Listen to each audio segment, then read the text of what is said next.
yan kan him dam diai tin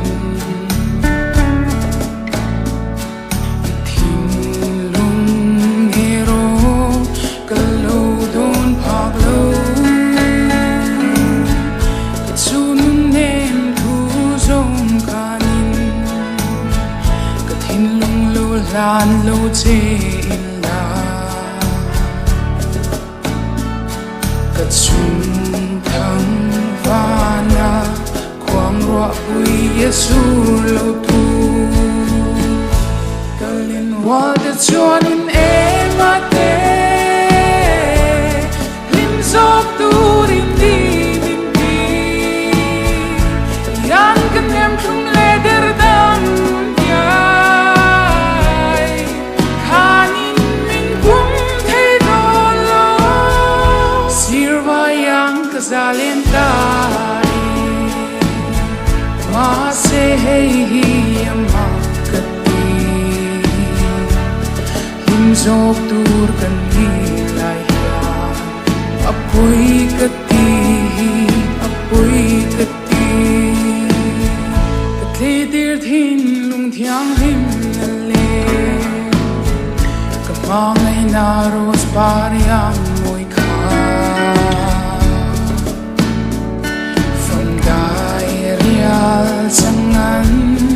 iliam santa si kalin wal de chuan in emate lim zok tu rin di min pi yan kan em thum le der dam yai khanin min bum thei do lo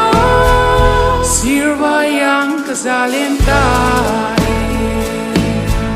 ma se hey hi ama kati lim zok tur kan hi lai ya apoi kati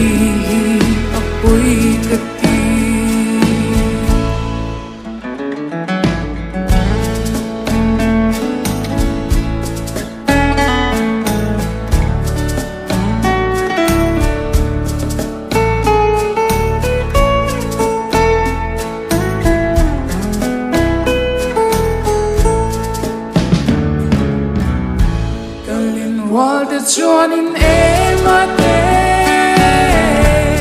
lim zok tu rin di min pi yan kan em thum le der dam yai khanin min bum thei do lo sirva yang ka zalen tai